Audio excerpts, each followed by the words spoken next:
자, 개나링님 17년 살았는데 재산이 하나도 없고 전 주부 17년인데 앞으로 위자료 받을 수 있을까요?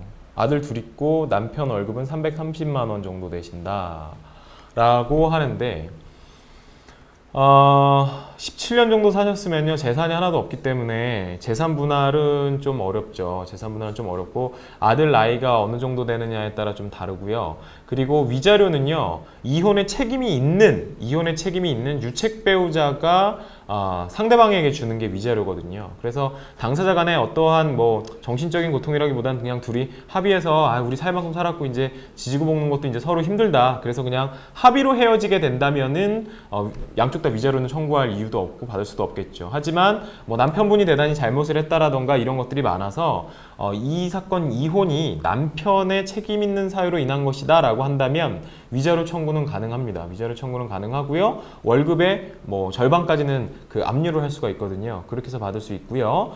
그리고 아들이 미성년자라고 한다면 성년이 되는 나이까지 양육비도 같이 청구해서 받으실 수가 있어요. 자, 와그777님 부모님이 이혼하셔서 아버지 쪽에 가족 등록되어 있는데요. 이 상황에서 어머니의 재산 상속이 가능한가요? 가능하면 제가 몇 순위쯤 될까요? 라고 했는데요. 이혼 여부와 상관없이요. 상속순위는 1순위입니다. 1순위. 최선순위예요. 최선순위.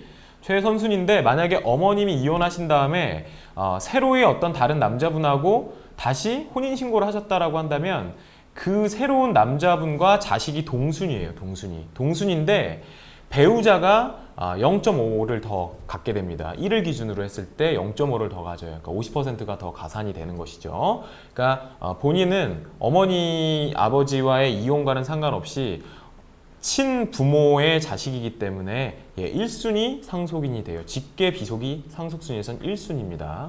그런 거 못함님 마지막 질문 받아드리겠습니다.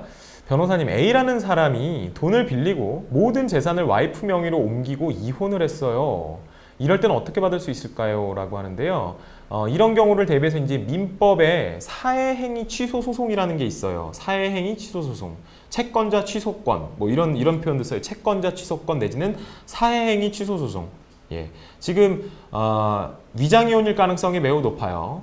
위장이혼일 가능성이 매우 높기 때문에 그 와이프였던 사람은 그걸 재산을 이렇게 받을 때 아마 이혼에 따른 재산 분할이다 뭐 이런 주장을 할 거예요. 근데 진짜 실제 이혼이 맞고 재산 분할 범위 내라면은 돌려받기는 어렵지만 그걸 초과한다 내지는 실제 이혼이 아니다라는 거를 밝히게 된다면은 다시 그 재산을 돌려받을 수가 있어요. 그 채무자 명의로 다시 돌려놔라.